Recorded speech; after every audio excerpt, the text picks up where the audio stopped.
ابو مالک اشعری رضی اللہ تعالیٰ عنہ روایت کرتے ہیں، مسند احمد کی روایت ہے، اللہ کے نبی صلی اللہ علیہ وسلم نے فرمایا بے شک جنت میں ایسے محل تعمیر کیے گئے ہیں، جنت میں ایسے گھر، ایسے محل بنائے گئے ہیں جن کا اندرونی منظر باہر سے نظر آتا ہے، بیرونی منظر اندر سے نظر آتا ہے۔ اللہ اکبر۔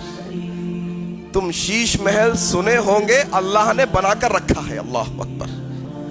تم موتیوں کا محل سنے ہوں گے، تم ہیروں کا محل سنے ہوں گے، اللہ نے اپنے بندوں کے لیے بنا کر، اللہ کے بے شک اللہ نے جنت میں ایسے محل بنائے ہیں جن کا اندرونی منظر باہر سے نظر آتا ہے، بیرونی منظر، باہر کا منظر اندر سے نظر آتا ہے۔ پھر اللہ کے نبی نے کہا یہ محل ان لوگوں کے لیے ہے جو لوگوں کو کھانا کھلاتے ہیں۔ اللہ اکبر۔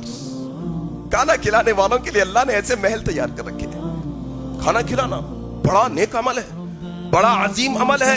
آج انسان چھلا جھٹی فلانا یہ دعوت وہ دعوت، عجیب و غریب قسم کے رسومات میں لگا ہے۔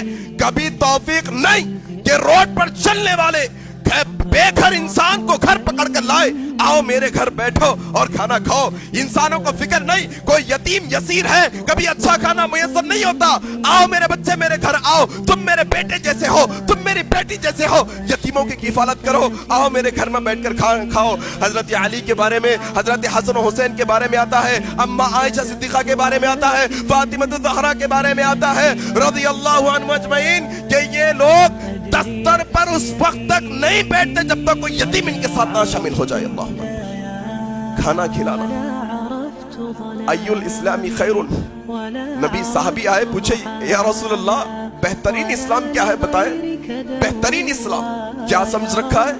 کیا بڑے بڑے جبے کبے پہن لینا، ہاں خالد تسبیح کے مالے جپ لینا یہ بہتر؟ نہیں، اللہ کے نبی کے صحابی نے نبی سے سوال کیا ای الاسلام خیر، سب سے بہترین اسلام کیا ہے نبی بتائے؟ اللہ کے نبی نے کہا بھوکوں کو کھانا کھلانا بہترین اسلام ہے۔ اللہ، جاننے والے کو بھی سلام کرنا، نہیں جاننے والے کو بھی سلام کرنا بہترین اسلام ہے۔ اللہ اکبر۔